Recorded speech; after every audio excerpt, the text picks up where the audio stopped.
En vivo, Radio Esperanza, manantial de música. El siguiente programa es una producción y presentación de... Hola, ¿cómo están? Muy buenas tardes, tengan todos ustedes. Es un gusto saludarles de nueva cuenta.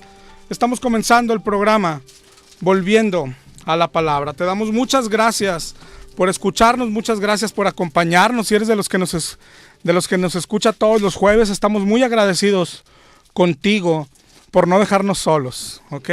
Muchas gracias. Hoy me acompañan aquí en cabina mis hermanos Jesús y Francisco Romero. Estoy agarrando aire, hermano. Acabamos de entrar a la cabina. También está mi hermano Lucio. Ellos ya están listos para tomar tus llamadas. Y vamos a estar aquí contigo desde ahorita hasta las 7 de la tarde. Sí, también está aquí Sarita acompañándonos. Ella también va a estar aquí en el teléfono, ¿ok? Mi nombre es José Ángel Lara Castillo. Y si el Señor lo permite, vamos a estar de aquí hasta las 7 de la tarde, noche, para hablarte un poquito de la palabra de Dios. Los teléfonos en cabina te los paso por si quieres regalarnos precisamente una llamada, un comentario, cualquier cosa, mi hermano. Aquí estamos para servirte. Tú ya los conoces, los teléfonos de cabina son el 8375-5051 y el 8375-5055. Te los voy a repetir. Es el 8375-5051 y el 8375-5055. Para lo que se te ofrezca, aquí estamos. También te voy a dar mi número de celular por si quieres enviarnos un mensajito de texto. Es el 818-252-8607. Para un mensaje, ya sea el día de hoy o durante la semana, ahí estamos siempre para servirte. Es el 818-252-8607. También puedes buscarnos en Facebook. Podemos estar ahí en contacto por medio de Facebook. Búscanos en Facebook como Volviendo a la Palabra. Ahí de hecho estamos subiendo nuestras prédicas dominicales, estamos subiendo algunos otros estudios y esta prédica, las de hoy también las estamos subiendo ahí en Facebook. Si gustas buscarnos, es Volviendo a la Palabra. Ahí estamos en Facebook como Volviendo a la Palabra. Busca también nuestra página de internet, también es www.volviendoalapalabra.com.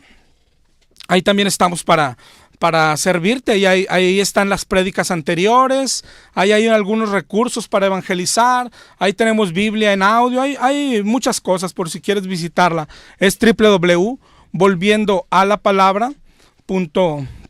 Para lo que gustes y mandes, esas son nuestras líneas de comunicación y ahí vamos a estar esperando, de hecho, tu llamada, tu mensaje, lo que quieras, nos daría gusto servirte, ¿ok? Y vamos a comenzar con el tema del día de hoy. Hemos estado hablando, si has estado acompañándonos las últimas semanas, hemos estado hablando del estudio de la Biblia, de que los cristianos debemos de leer la Biblia. De eso se ha tratado los programas, pues desde que terminamos el año pasado y desde que comenzamos este año, de eso hemos estado hablando. De lo importante que es la palabra de Dios para los cristianos, lo importante que es estudiarla, leerla y lo importante que es interpretarla correctamente. De hecho, es de lo más importante entenderla correctamente. Te vamos a hablar de varias reglas para interpretarla. A veces creemos que es difícil interpretarla, pero para eso hay unas reglas de interpretación que si las seguimos, ¿sabes? Esto de interpretar, en el pueblo nos estamos perdiendo porque creemos que eso se le dio solo a algunos, ¿no? Que se le dio, los católicos creen, y porque así les enseñan, que eso solo es del Papa y los obispos, y los demás pues tienen que hacerles caso. Y los evangélicos nos peleamos por eso, y salimos de ahí, y la reforma se derivó de eso, de que todo el pueblo leyera la Biblia, pero hoy andamos creyendo lo mismo. Creemos que interpretar la Biblia es solo para algunos cuantos privilegiados que el Señor les dio eso, pero no es así. Primera de Juan 2:27 dice que todos podemos entenderla. Todo aquel que tiene el Espíritu Santo puede entender la Biblia. ¿Ok? Entonces, así es. Así es, hay algunas reglas que si las aplicamos nos van a llevar a la correcta interpretación. Y eso es súper importante. Ahorita vamos a ver por qué, pero yo creo que todos lo sabemos que eso es súper importante. La semana pasada, antes de entrar con las reglas, hablamos de lo que se llama teología sistemática.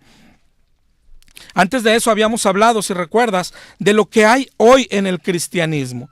De doctrinas, de creencias con un versículo y ese versículo mal interpretado y por lo regular sacado de contexto. Bueno, la teología sistemática es lo contrario.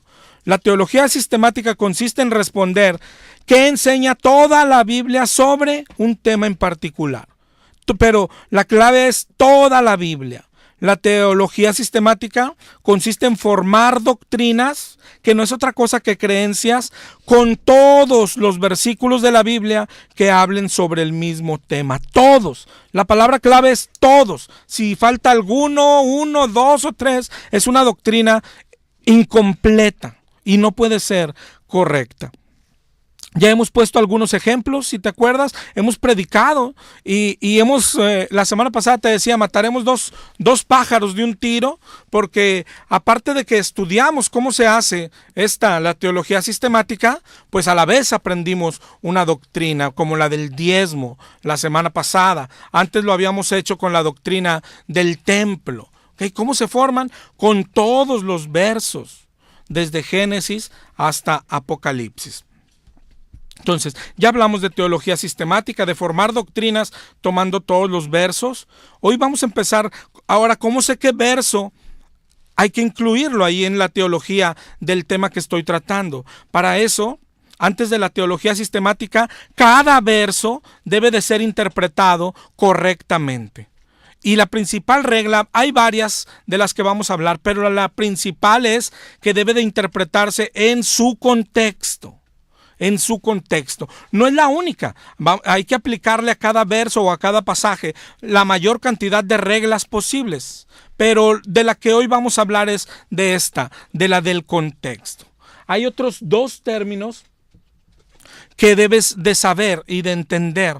Y si los grabas en tu memoria, te van a bendecir. Uno se llama, de lo que estamos hablando, de ir a un versículo o a un pasaje y aplicarle reglas para interpretarlo correctamente. Eso se llama hacer exégesis con X. Exégesis es eso, ir a cada verso, aplicarle reglas para extraer el verdadero significado. Pero hay otro concepto. Si tú los aprendes y los distingues, te va a bendecir toda tu vida. Se llama eisegesis, con I en vez de X. Eisegesis es lo contrario de exégesis. Es ir a un verso o a un pasaje con una idea ya en tu cabeza, en tu mente, y hacer que ese verso signifique lo que tú quieres o necesitas que signifique. Eso es hacer eisegesis. Te voy a poner un ejemplo. Un ejemplo de los más claros. De los más claros donde pasa esto. Apocalipsis 22, 19. Apocalipsis 22, 19. Ojalá y lo leas ahí en tu casa. Dice, y si alguno quitare de las palabras del libro de esta profecía, dice, Dios quitará su parte del libro de la vida y de la santa ciudad y de las cosas que están escritas en este libro. Yo te pregunto a ti que me escuchas hoy, ¿qué dice aquí? Mira, solo en una pregunta respondámonos. Enseña aquí que puede un nombre ser quitado del libro de la vida, aunque sea una ligera posibilidad. Yo se lo he leído a niños de 8 o 9 años. Se los leo y luego les hago la pregunta. ¿Dice aquí que se puede ser borrado del libro de la vida? ¿Sí o no? Niños han dicho que sí. Claro que sí. Es clarísimo que sí. Bueno, tristemente adultos, los calvinistas, los salvos siempre salvos, dicen no. Y estos son los que se dicen de sana doctrina. ¿Cómo estará el cristianismo hoy si estos son los de sana doctrina? Ellos dicen que este verso no dice eso, ¿Sabes cómo concluyen? Mira, como la salvación no se pierde, no puede significar lo que claramente significa. Tiene que significar algo que encaje con lo que nosotros creemos. Eso es hacer eisegesis. Y esa es la mayor manera equivocada de interpretar la palabra. Ellos no se dan cuenta que hacen esto. Ellos dicen, no dice que se borra. ¿Sabes qué es lo que los calvinistas con los que yo he platicado dicen? No, lo que dice ahí es que nunca se escribió su nombre. Ándale pues. O sea, cuando los escucho, lo único que me queda claro, que la Biblia también lo dice, que la serpiente es astuta. El martes yo escuchaba aquí en la estación estos otros engañadores, los católicos, hablar de las imágenes. Decían, ¿por qué los católicos hacemos imágenes? Porque somos bien obedientes a Dios.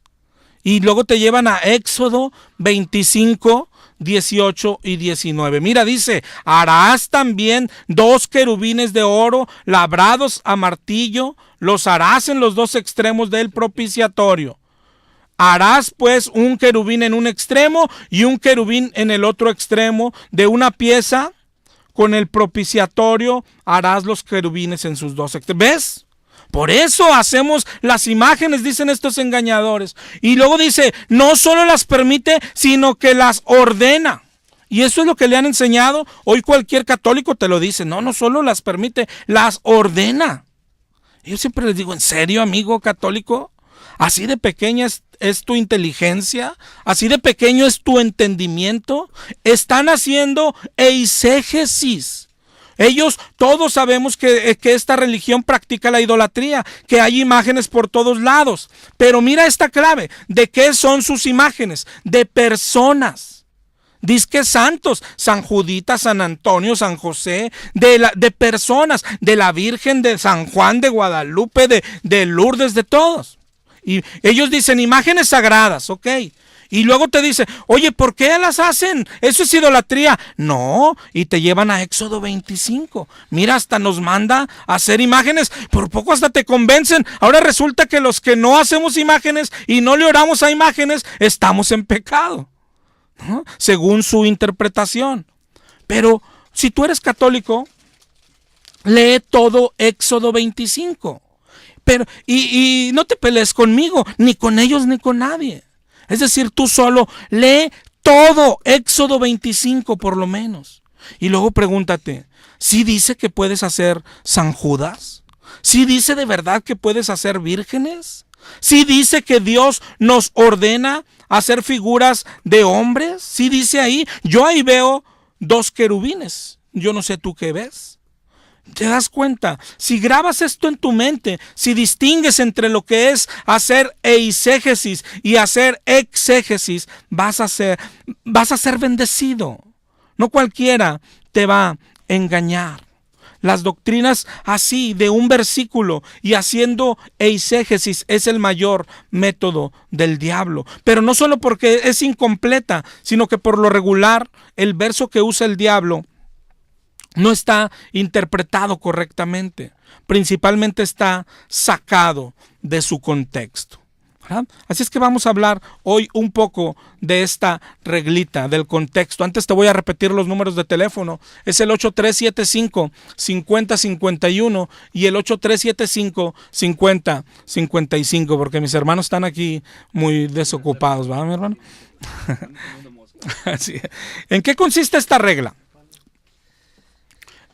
¿Cómo saber qué significa cada verso o cada pasaje? Hay que leerlo e interpretarlo en su contexto. Yo siempre he dicho, esta regla ni siquiera debería de existir. Si todos leyéramos la Biblia completa, si leyéramos como debe de ser, la Biblia completa, libros completos. Al ir leyendo libros completos, estaríamos poniendo en práctica esto del contexto. Pero como no es costumbre del cristiano ya leer ni siquiera la Biblia, ya no digamos libros completos, sino que por lo regular ya tienen ideas que le han metido en la cabeza con un versículo. Bueno, por eso fue necesario hacer esta reglita. Ese versículo de perdido, ve y examínalo, interprétalo en su contexto. Te voy a poner pues los ejemplos que el Señor nos permita que alcance de acuerdo al tiempo. Pero mira, vamos a empezar con Mateo 18. Un verso primero. Mateo 18, 18. Dice, de cierto os digo, todo lo que atéis en la tierra será atado en el cielo, y lo que desatéis en la tierra será desatado en el cielo. Este es un versículo. Y en este, yo creo que tú sabes que unos se basan para decir que tenemos autoridad para atar demonios. ¿Cómo es la táctica? Tú también la conoces, pero no sé si la distingas. ¿Cómo es la táctica? Primero, este es un versículo de pastores gritones, ¿no? Mañana aquí hay una mujer que grita y grita y el diablo es tremendo y nos quiere ver pobres y sus espíritus son los que te enferman. Espíritu de pobreza, yo te ato, te desato, te retrato y todo lo que termine en ato. Las posesiones diabólicas. Y luego dicen, pero Jesús nos dio poder, por eso yo los puedo atar. Y los mandan al centro de la tierra y les echan tantos nudos y... Oye, pero ¿de dónde sacó esa pastora? Mira, de Mateo 18, 18. Todo lo que atéis en la tierra será atado en el cielo. ¿Ves? ¿Ves como si es bíblico? ¿Ves? Te dicen y te convencen. Tenemos autoridad y tenemos poder, así que espíritu demoníaco, te pisoteo y te machaco la cabeza, y cada vez le inventan más cosas. Pero lo que tú tienes que preguntarte, y no solo preguntarte, ir a revisar, ¿significa eso el versículo? ¿Cómo le hacemos? Vamos a ver el contexto, ¿ok? A veces basta con un contexto inmediato para cambiar el significado. Mira, vamos a leer Mateo 18, 15 en adelante. Léelo con nosotros ahí en tu casa. Dice en el 18, 15, por tanto, si tu hermano peca contra ti, repréndele, estando tú y él solos. Si te oye, has ganado a tu hermano. Si no te oye, toma 1 o 2 para que en boca de 2 o 3 conste toda palabra. Si no los oye a ellos, dilo a la iglesia. Y si no oye a la iglesia, tenle por gentil y publicano. ¿Te das cuenta de qué está hablando? ¿Cuál es el tema de pasaje? Aquí unos dicen, mire, pero este ejemplo siempre lo pongo. Ahorita te vas a dar cuenta por qué. Nomás leyendo del 18:15 un poquito atrás, unos dicen, ya cambió el significado. Ahora está hablando de disciplina, de hacer disciplina en la iglesia. Si alguien peca, lo reprendes. Si no entiende, vas con 2. Si no hace caso, le dices a toda la iglesia. Y en ese contexto es donde dice, y hay que entender, todo lo que atéis en la tierra será atado en el cielo. Lo que desatéis en la tierra será desatado en el cielo. Entonces, ahora, ¿de eso sí habla? ¿De disciplina? Ya vimos que no habla de atar demonios, pero ahora cambió el significado a la disciplina. ¿Qué hay que hacer? Por eso te digo, el cristiano debe de leer libros completos. Pero mira aquí cómo cambia el significado si lees todo. Mira, tú en tu casa lee todo Mateo 18. Nosotros por cuestión de tiempo, mira, te voy a leer del 18:9 en adelante, ¿sí? Mateo 18:9. Mira cómo empieza y de qué empieza hablando. Eso es lo importante. ¿Cuál es el tema que están tratando? Dice en el 18:9, si tu ojo te es ocasión de caer, sácalo y échalo de ti, porque mejor te es entrar con un solo ojo en la vida que con tus 2 ojos ser echado al infierno. Si te fijas, está hablando del pecado.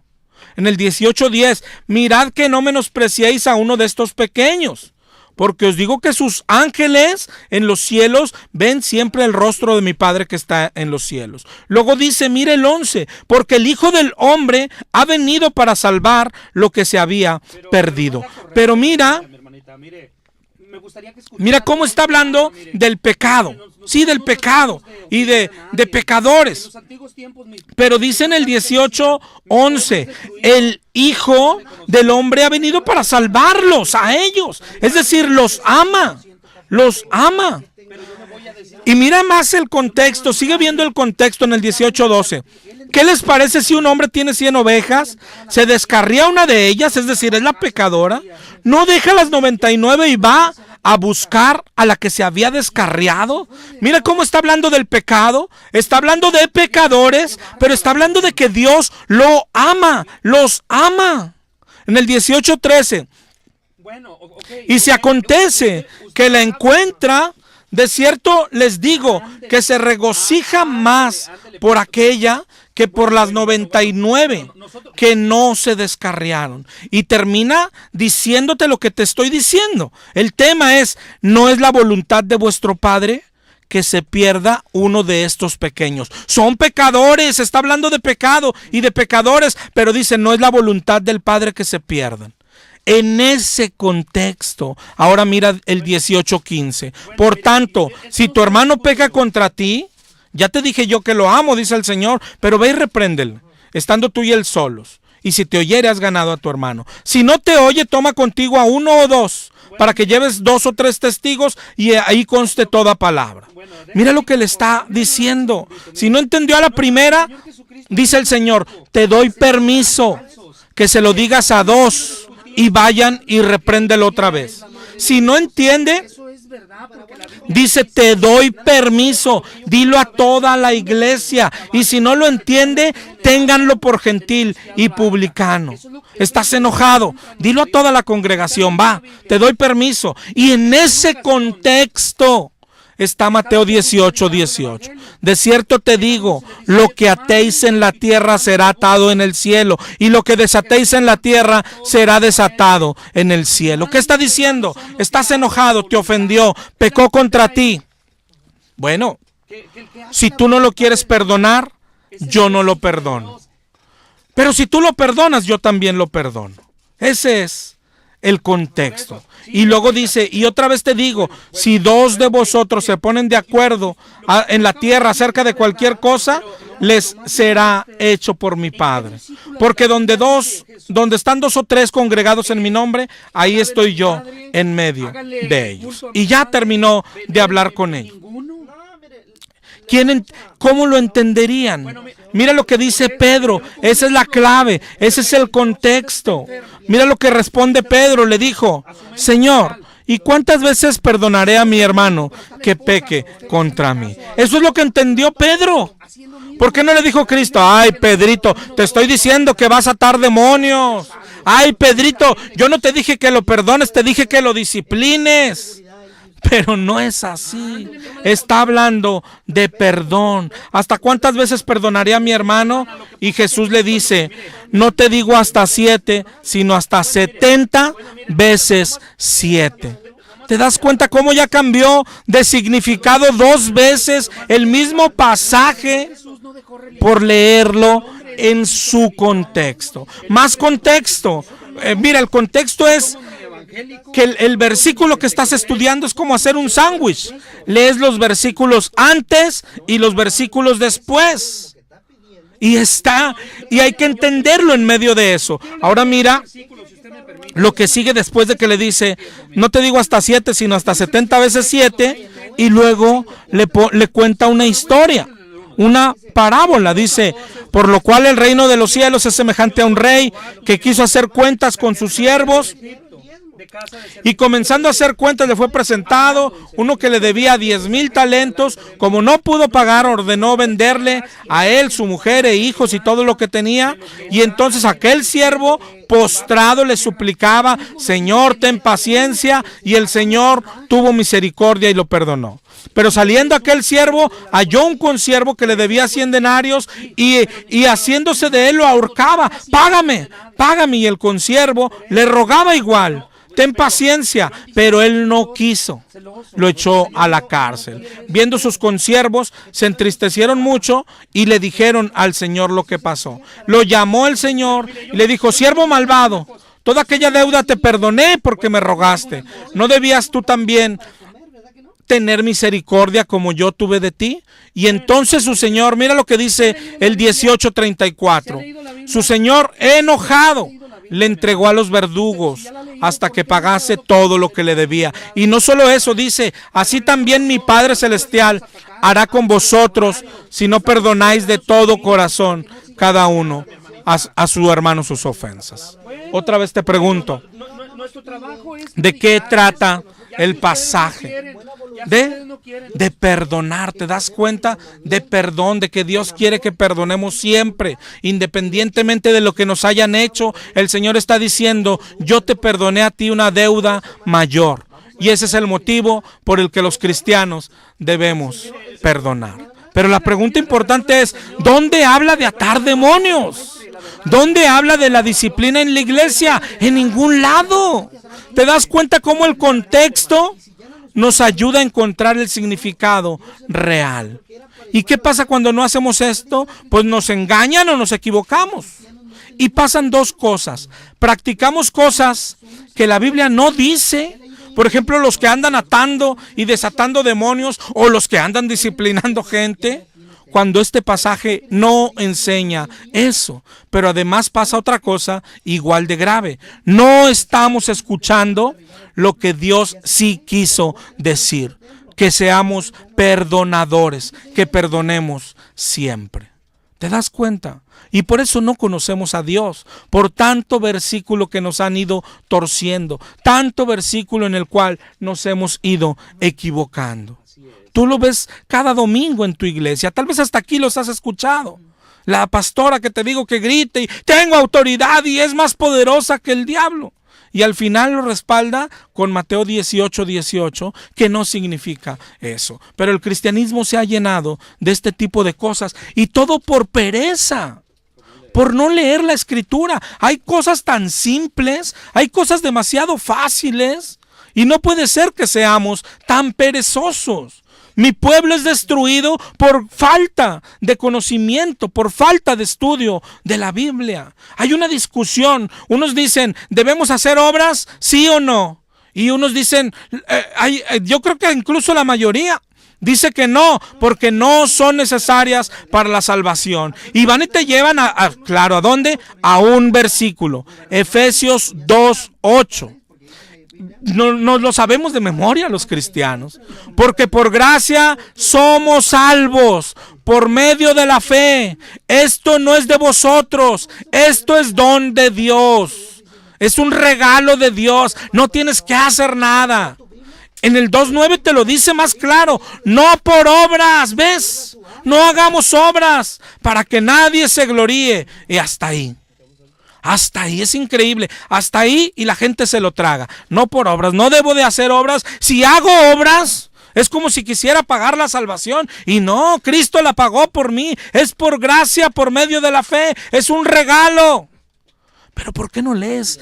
Mira este contexto, un versículo más adelante, nada más, y abrirías los ojos. Efesios 2:10, porque somos hechura suya, creados en Cristo Jesús para buenas obras, las cuales Dios preparó de antemano para que anduviésemos en ellas. Un versículo nada más, por el amor de Dios. Un versículo más que leyeras y abrirías los ojos. Pero no, nos encanta, nos dicen un pedacito y con ese nos quedamos y lo creemos y ya se acabó. Y si acaso tienes alguna duda, lo único que estamos haciendo es ir a la Biblia a ver si está el versículo. Ahí está. Y sí dice lo que mi pastor dice. Mi pastor está en lo correcto. Dice, no por obras para que nadie se gloríe. Un versículo más, nada más. Nada más. Santiago 2 por algo dice, la fe sin obras es muerta. Y Mateo 25:31 en adelante, ojalá y lo leyeras completo. Ahí te dice cómo será el juicio.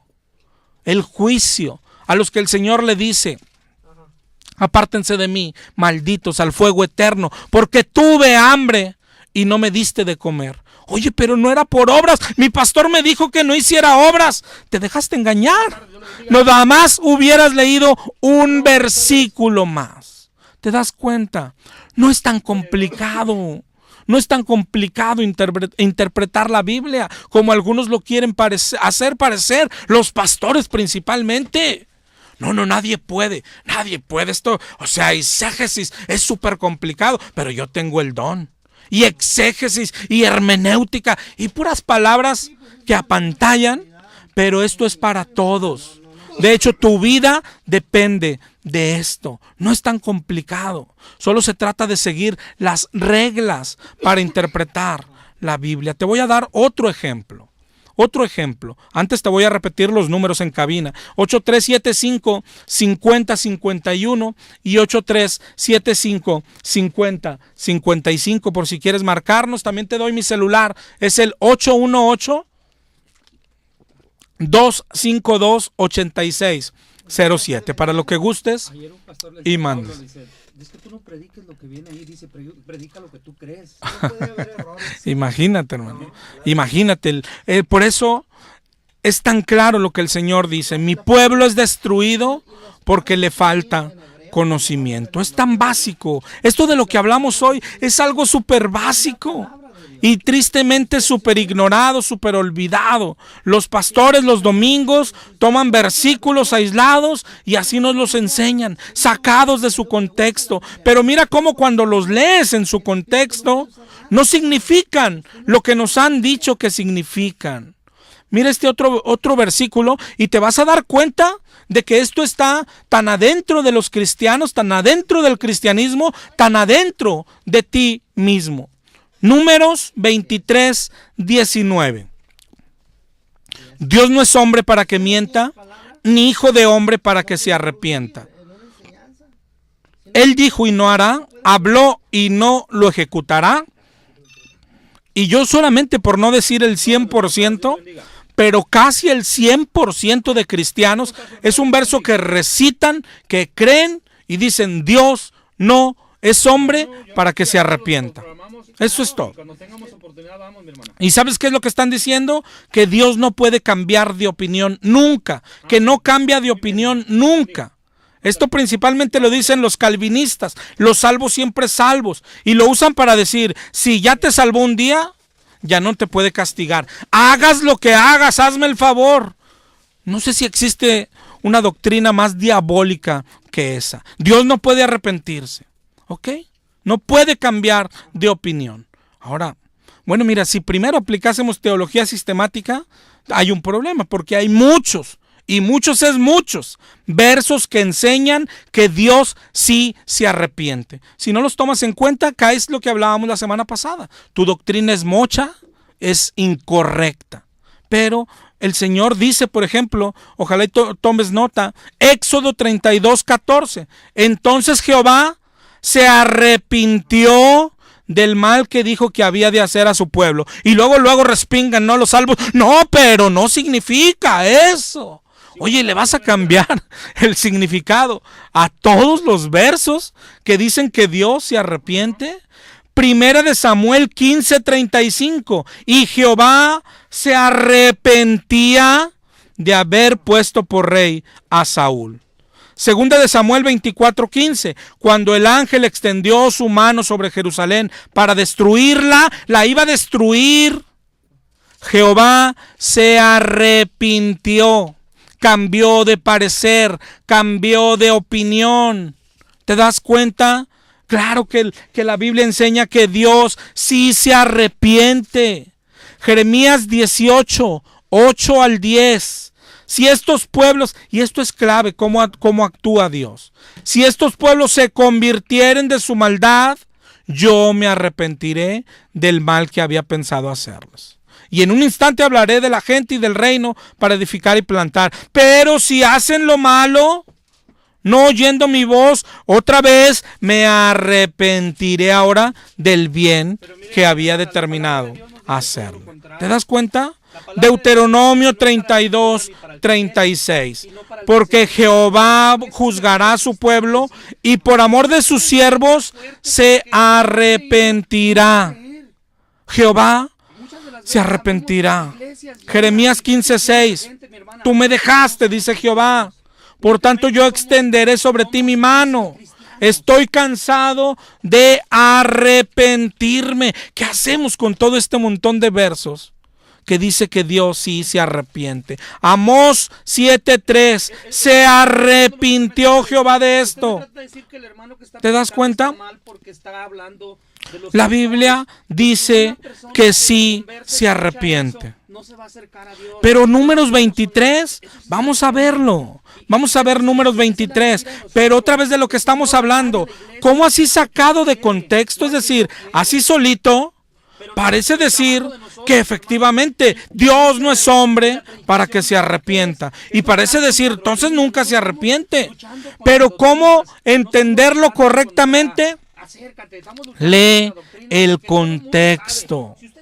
Lee el contexto. Acuérdate siempre, mi hermano. No deseches la palabra de hoy.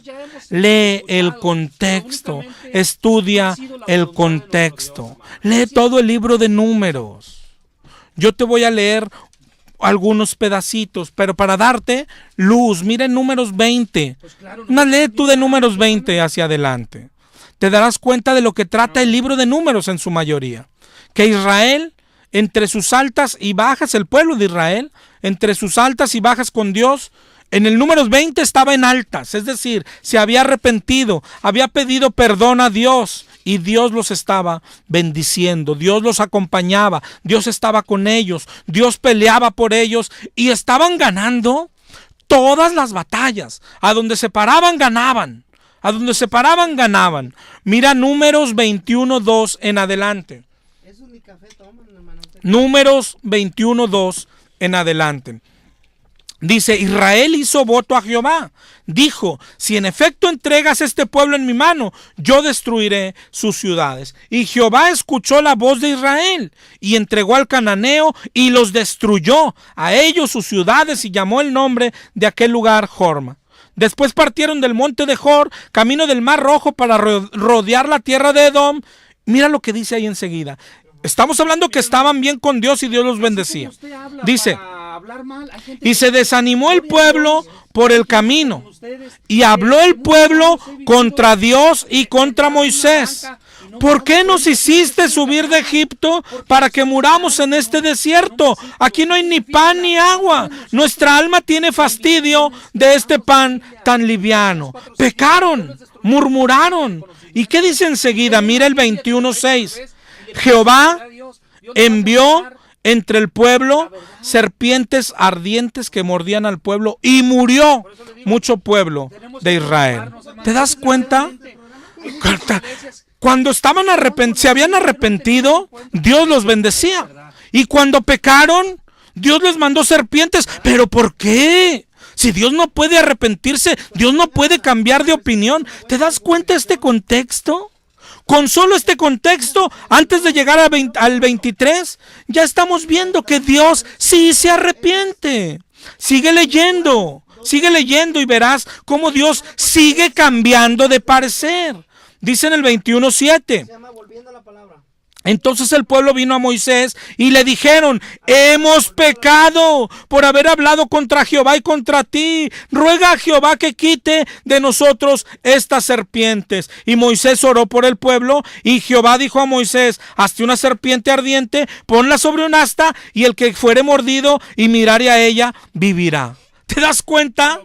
Ahora cambió de opinión Dios. Ellos se arrepintieron y cambiaron, y Dios cambió de opinión. ¿Te das cuenta? No sé si lo estás entendiendo y viendo. De hecho, cuando Dios aquí se arrepintieron y Dios volvió a estar con ellos y volvieron a ganar todas las batallas. De hecho, por eso Moab tuvo miedo. Miren Números 22:1. Partieron los hijos de Israel, acamparon en los campos de Moab, junto al Jordán, frente a Jericó, y vio Balac, hijo de Zippor, todo lo que Israel había hecho al amorreo. Y Moab tuvo gran temor a causa del pueblo, porque era mucho, y se angustió Moab a causa de los hijos de Israel. Y dijo Moab a los ancianos de Madián, ahora lamerá esta gente nuestros contornos, como lame el buey la grama del campo. Y Balac, hijo de Zippor, era entonces rey de Moab. ¿Te das cuenta? El miedo es el que le hace buscar una solución a Moab. Dice en el 22:5, por tanto envió mensajeros a Balaam, mandó traer a Balaam en Petor, que está junto al río en la tierra de los hijos de su pueblo, para que lo llamasen, diciendo, un pueblo ha salido de Egipto, cubre la faz de la tierra y habita delante de mí. Ven, te ruego, maldíceme este pueblo. Todo esto que estamos leyendo en el 22 es clave para entender. Moab le habla a Balaam y le dice, maldíceme este pueblo. El pueblo estaba bien con Dios ya, pero él le dice, maldíceme este pueblo porque es más fuerte que yo. Así yo podré herirlo y ganarle. Pues yo sé que el que tú bendigas será bendito y el que tú maldigas será maldito. Se equivocó en eso Moab, porque él veía que el que Balaam maldecía era maldito y al que bendecía era bendito. Pero no era por Balaam, era porque Dios así lo quería. En ese contexto, si lee más, tú lee todo el capítulo, pero en ese contexto está Números 23:19. Dios no es hombre, en el contexto es cuando él está diciendo, maldícelo, maldícelo, pero Balaam le dice, yo no voy a decir más que lo que Dios diga, ¿ok? Y esto es lo que Dios dijo. Dios no es hombre para que mienta, ni hijo de hombre para que se arrepienta. Él dijo y no hará, habló y no lo ejecutará. Él ha declarado bendición y no puede ahora hacerles mal. Pero ¿por qué no?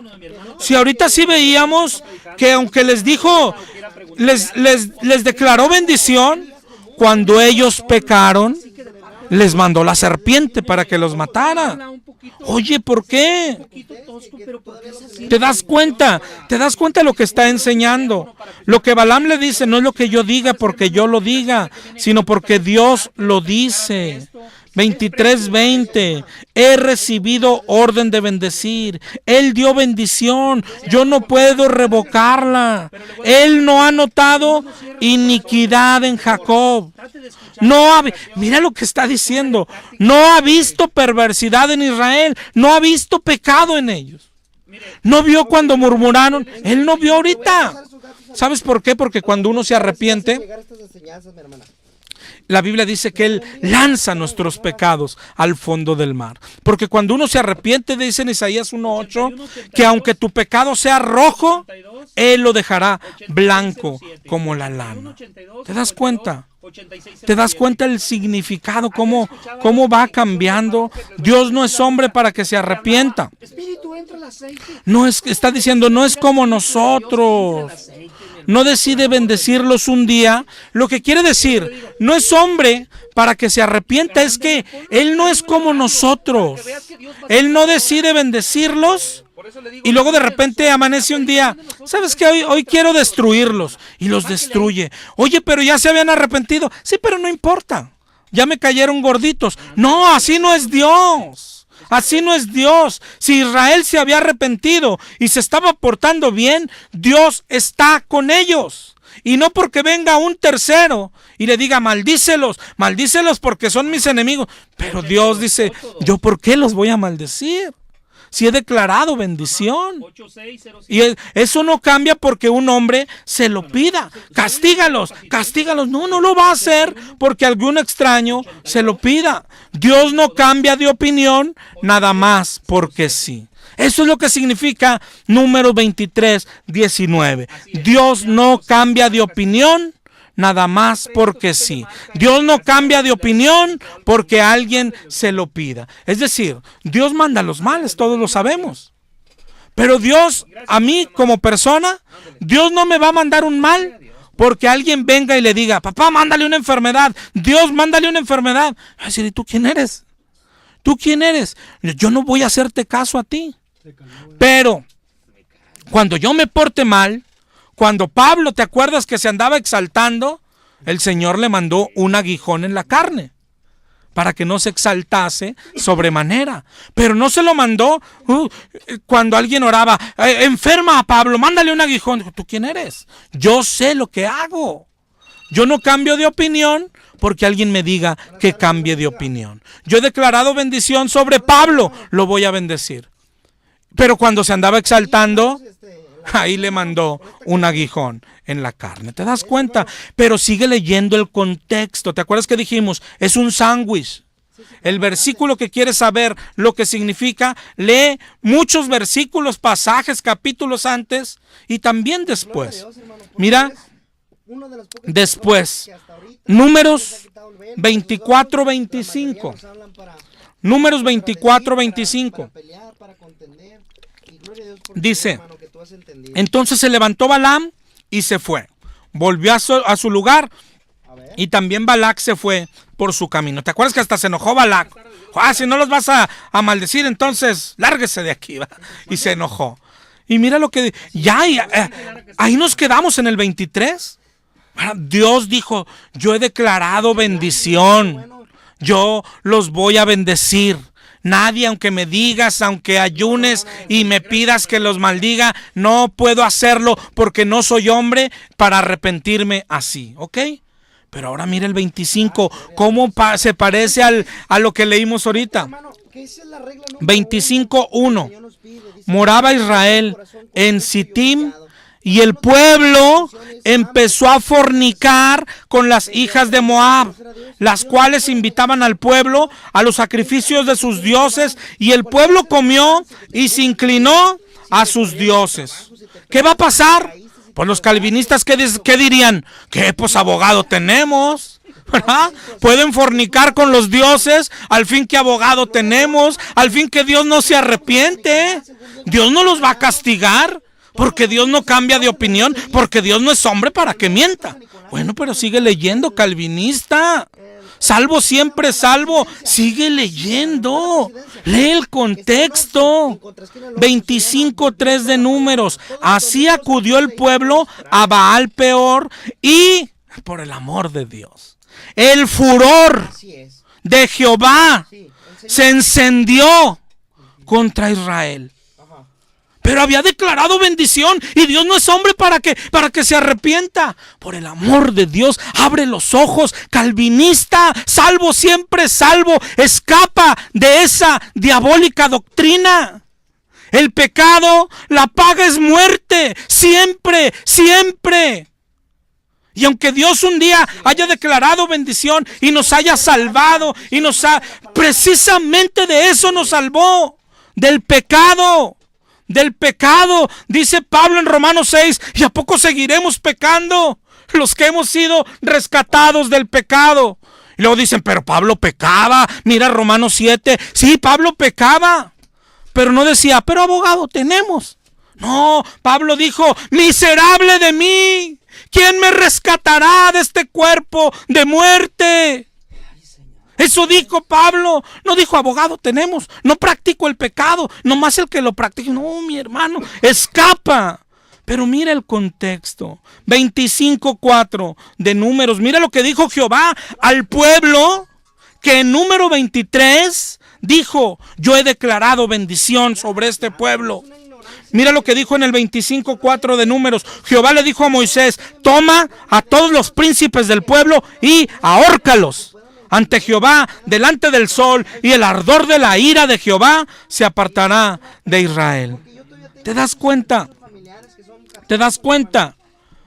¿Te das cuenta cómo cambia el significado leyendo el contexto? Si lees Número 23:19, dice, claro que dice, Dios no es hombre para que se arrepienta, ¿verdad? ¿Y eso qué quiere decir? ¿Que nunca cambia de opinión? No, mira.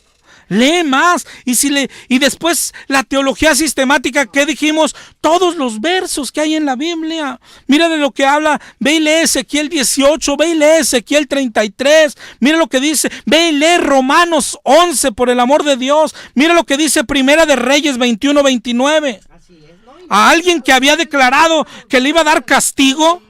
Luego dice, gracias mi hermano, ¿no has visto cómo Acab se ha humillado delante de mí? Pues por cuanto se ha humillado, no traeré el mal en sus días. En los días de su hijo traeré el mal sobre su casa. Mira lo que dice Primera de Samuel 2:30. Por tanto, Jehová, el Dios de Israel, dice, mira lo que dice, léelo ahí, Primera de Samuel 2:30. Yo había dicho que tu casa y la casa de tu padre andarían delante de mí. Mira esta palabra. perpetuamente, eternamente, para siempre. ¿Sabes por qué? Porque los calvinistas dicen, no, pero dijo que me daba vida eterna. Entonces si me la quita, no era eterna. ¡Wow! ¡Qué inteligentes son! ¿No? Mira lo que dice aquí. Yo había dicho que, por tanto, Jehová, el Dios de Israel, dice, yo había dicho que tu casa y la casa de tu padre andarían delante de mí perpetuamente, eternamente. Pero cuando fallaron, dice, ahora ha dicho Jehová, nunca yo tal haga, porque yo honro a los que me honran y los que me desprecian, pues los desprecio. Así de simple. Así de simple. Pero mira tú que tienes esta doctrina en tu cabeza. Hoy piénsalo. Tú que siempre has dicho, Dios no es hombre para que se arrepienta. Por Números 23:19. Mira dos cosas de lo que estamos hablando. ¿Por qué la crees? Por un versículo nada más. Por ese nada más. Si lees todo el contexto, si lees, por el amor de Dios, ya es mucho pedir o no sé, si lees todo Números, pues cambiaría tu idea de Dios. Y es por eso contra lo que luchamos. Eso es lo que venimos a hacer a radio. Y decirte, ya no que leyeras el contexto, hermano. Si leyeras toda la Biblia, ¿sabes? Te enamorarías de Dios, conocerías a Dios de verdad. No tendrías ideas erradas. Porque tener ideas erradas es conocer a un Dios errado. ¿Te das cuenta? Claro que Dios nos salvó, claro, todos éramos pecadores, pero después de que nos salvó nos pide santidad. Y si seguimos pecando, bueno, ahorita lo vimos en Mateo 18, ¿te acuerdas? A uno que había perdonado y luego salió y él no perdonó, y el Señor, yo no sé qué palabra usar, pero lo que vimos en Mateo 18 dice que lo desperdonó, le devolvió el castigo. Pero ya había sido perdonado, sí, pero le devolvió el castigo. Hay que leer pasajes completos por lo menos. Tú, mi hermano católico, que te dicen Éxodo 25, ahí está el permiso para las imágenes. Ve y léelo. Pero todo Éxodo 25. Y no a mí, ni al sacerdote, ni a nadie. Yo no soy nada. Tú solito, es decir, es tu vida, hermano católico. Es tu vida la que está en peligro. Tú contéstate. Ahí dice que le hagamos imágenes a San Judas, al Papa, a Juan Diego. Ahí dice de verdad. Tú respóndete. Yo no quiero ofenderte. Tú respóndete. Lee lo que decíamos ahorita, teología sistemática. Ve y busca todos los versos que hablen de María en la Biblia. Y después tú mismo contéstate. ¿La Biblia manda hacerle templos a María? ¿La Biblia habla de que le llevemos matachines a María? ¿La Biblia habla de que hagamos imágenes de María? Sí habla de eso. Y lo que diga, practícalo. Pero ve a la Biblia, cuida tu vida, y no solo tu vida, la de tus hijos, Esto está en el catolicismo, esto está entre los mormones, esto está entre los testigos de Jehová, esto está entre los pentecostales, entre los bautistas. Este es el mejor trabajo del diablo. Meter doctrinas con Biblia, pero con un versículo o dos o tres, pero sacados de su contexto. Salmo 11:4, Jehová está en su templo. Ve, y nos habla la gente, ve como si está en el templo. Pero cuando se habla de un templo en la Biblia, siempre está hablando del templo antiguo, del templo de Jerusalén. ¿En dónde está el templo? Si la Biblia dice que hoy tú y yo y todos los que somos cristianos somos el templo.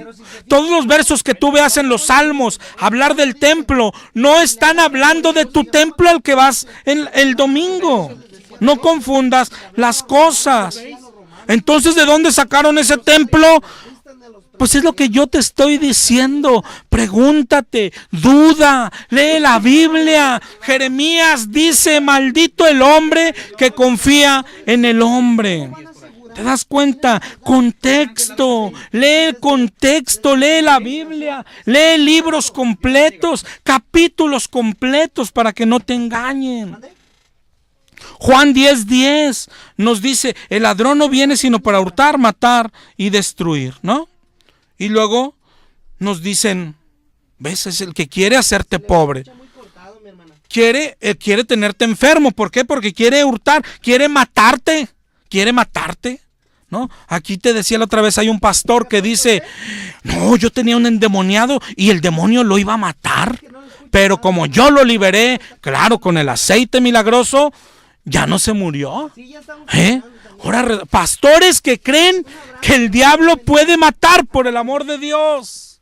¿En qué Dios crees? ¿En qué Dios crees? Dios tiene control sobre la vida y la muerte. ¿Qué está enseñando Juan 10:10? Pero de ahí te enseñan a los que creen que no se pierde la salvación. Oye, pero entonces acá dice que quería hurtar, matar y destruir. Ah, no, pero es que quiere robarte, dicen, quiere robarte el gozo. O sea, te vas a ir al cielo porque eres salvo, siempre salvo, pero te vas a ir bien agüitado, porque el diablo te robó el gozo. Puras tonterías. Mira, lee el contexto. El ladrón no viene sino para hurtar, matar y destruir. Y dice Jesús, y yo he venido para que tengan vida y la tengan en abundancia. Está hablando de vida eterna, está hablando de salvación. Pero ve más atrás, lee todo Juan 10. Está hablando de salvación. Yo soy el camino, yo soy la puerta. Y el ladrón no viene sino para hurtar, matar y destruir. Quiere enviarte al infierno. Eso es todo. Eso es todo. Tantas doctrinas. Mira, en Juan 14, esto también lo practica casi el 100% del cristiano. Hacen una oración y al final dicen, y la hago en el nombre de Jesús. ¿Y por qué oran así? Porque Juan 14:13, todo lo que pidieres al Padre en mi nombre lo haré. ¿Ves? Pide en mi nombre. 14:14, si algo pidieres en mi nombre, yo lo haré. Y parece, fíjate bien.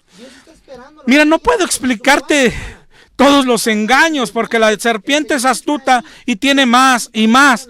Pero esta es una tarea para ti. Lee de Juan 13 a Juan 17. Son 4 o 5 capítulos. Juan 13 a Juan 17. Y dentro de ese contexto, tú contéstate. Está el Señor Jesús enseñando que se ore y luego se diga en el nombre de Jesús. Lee la Biblia. Lee contexto, mi hermano. Vamos a seguir hablando de este tipo de cosas, si el Señor lo permite, la próxima semana. Pero quédate con este consejo. Lee la Biblia. Lee libros, lee capítulos completos. Dios te bendiga, nos escuchamos el próximo jueves, si Dios lo permite.